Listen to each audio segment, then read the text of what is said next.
Albert Bandura was born on December 4, 1925 in Alberta, Canada. Growing up in a small town with limited intellectual stimulation, Bandura was determined to challenge himself academically. His journey began at the University of British Columbia, where he obtained a BA in psychology, having developed a strong interest in the subject early on in his college years. After graduation, he furthered his education at the University of Iowa, where he earned his MA in 1951 and his PhD in 1952. He developed a concept known as reciprocal determinism, which suggests a mutually influential relationship between an individual and their environment. The shift in thought was drastic, as prior behaviorism had been defined in terms of reinforcement. In 1953, he accepted a teaching position at Stanford University, where he still resides today. In 1974, he was elected president of the American Psychological Association. He is currently acknowledged as one of the most influential psychologists of all time, as well as the most cited living psychologist. His major contributions to psychology include behaviorism and social cognitive theory. His research focuses on social learning, observational learning, modeling, and aggression. He is regarded as the originator of the social learning theory, as demonstrated in his famous Bobo doll experiment in 1961.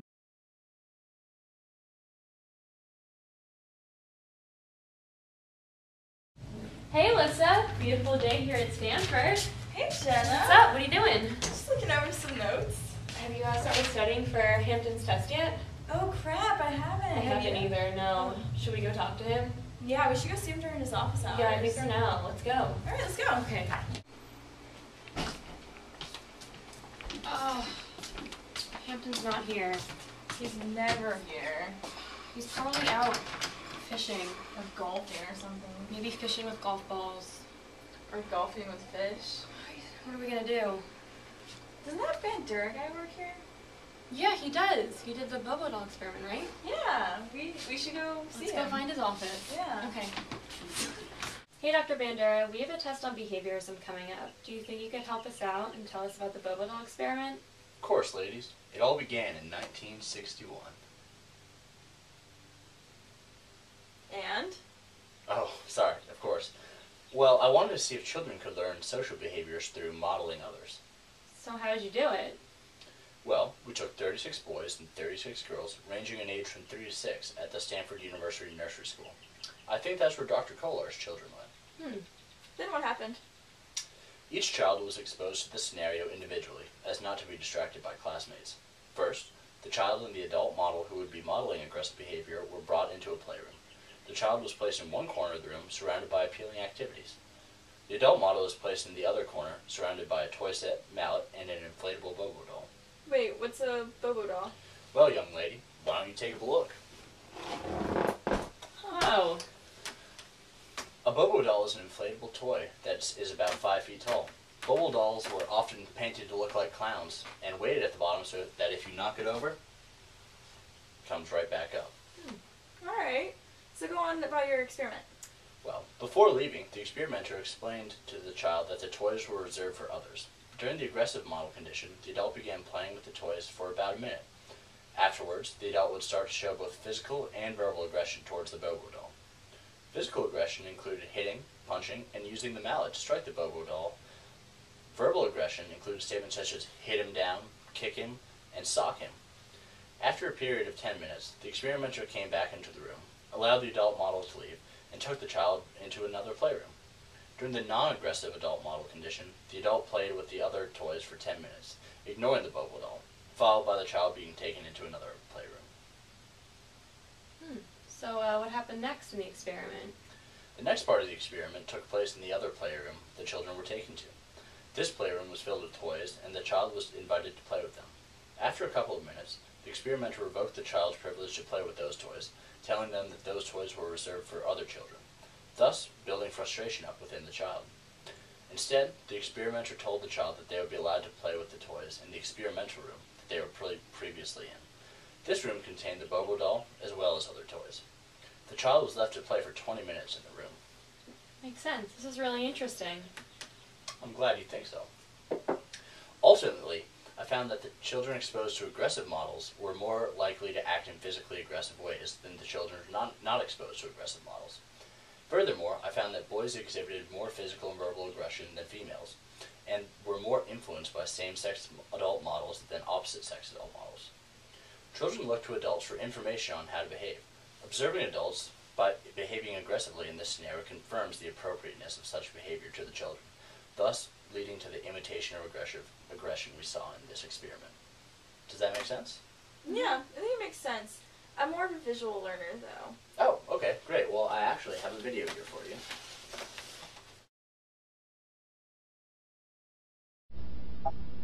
The model pummeled the doll with the mallet, flung it in the air,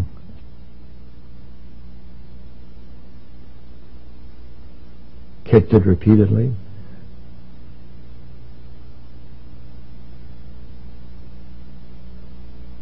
threw it down and beat it.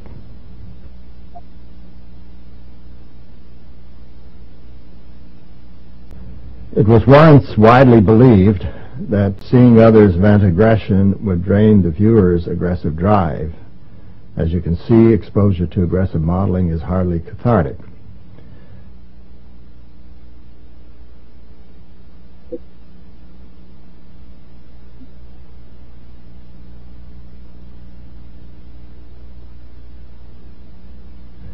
Exposure to aggressive modeling increased attraction to guns, even though it was never modeled.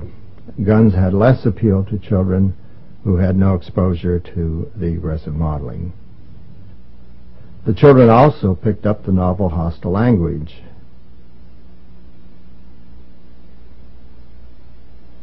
Wow,